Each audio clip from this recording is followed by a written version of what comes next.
हरिनामी त्यांनी आयुष्य, आपलं चित्त, मन, बुद्धी सगळ्या गोष्टी हरिनामाला समर्पित केलेल्या असल्यामुळे त्यांच्या सतत समाधीचा आनंद त्यांना प्राप्त होतो. मग हरीने काय होतं, हरिनामाने आपल्या सगळ्यांना पाठ आहे, हरिपाठ सगळ्यांना ज्ञात असल्यामुळे जे काही जीवनकळा आहे, जीवनकळा अर्थात समाधी, त्या जीवनकळात ज्ञानोबरायांचं प्रमाण आहे काय आपण हरिपाठात म्हणतो, दयासी लाधली सकळ सिद्धी. नाही नाही, जीवनकळा असा एका प्रमाणात शब्द आहे, ते हरिपाठच तसा आहे, त्या टायमाला लवकर गवसत नाही. दररोज हरिपाठ पाठ असून सुद्धा जर एखाद्या कीर्तनकारानं उत्तरार्ध म्हणलं पूर्वार्ध लवकर आठवत, पाठ असतंय ते नाही असं नाही, पण ते तसं आठवत नाही, भानगड आहे. परंतु ही समाधी कुठे लागते तर हरीच्या नामाने लागते. फक्त ते नाम तशा पद्धतीने घेतलं पाहिजे.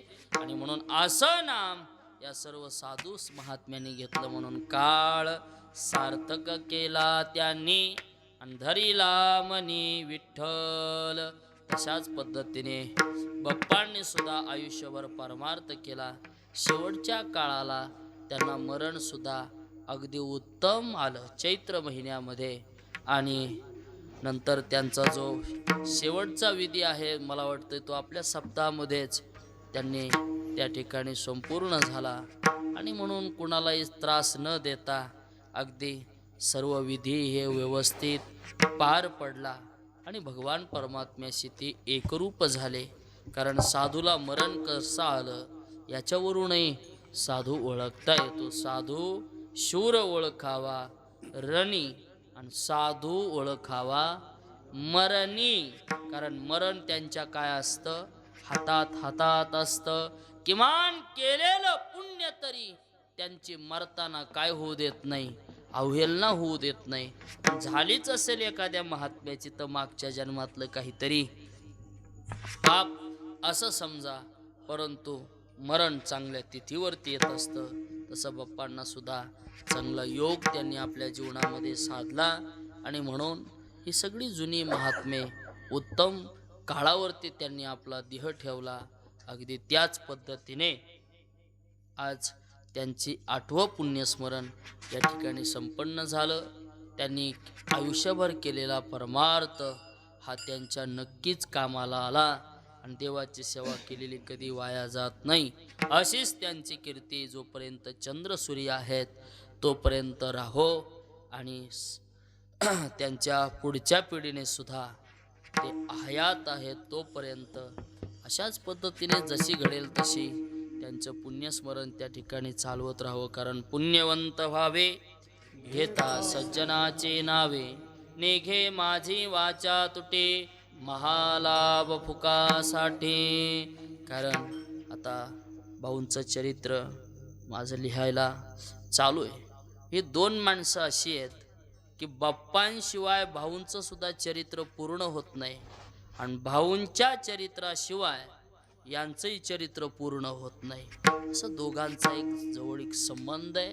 परमार्थिक सख्य, परमार्थिक प्रेम त्यांचं एकमेकामध्ये होतं. आणि सगळी जुनी माणसं, कारण कधी कधी यांचा आठवा आपण ठेवला पाहिजे. आबांचा हे चांगला दरारा होता मंदिरात बरं का. हा, आबा मंदिरात आले की एक लेकरू मंदिरात थांबत नसं, हा आवाज आला की. परंतु भजनाबद्दल त्यांचंही तेवढंच प्रेम होतं, निष्ठा होती. आणि सकाळी सकाळी हनुमान जन्माला पहाटचा अभंग कोणता, ती चाल फक्त ती त्यांनाच येत होती महाराज. ती अशी उंच स्वरात तेवढ्याच विलंबित ती आवाज तसा काढायचा. ती त्यांच्या पद्धतीने पहाटच्या मारुती जन्माचा अभंग गोड म्हणायचे. असे जुन्या जुन्या माणसाची काही मला ज्यांचं मी ऐकलं त्यांचं पक्क ध्यानात ठेवलंय. माळी महाराजाचा एक स्पेशल वासुदेव होता, टाळ घागऱ्या घोष.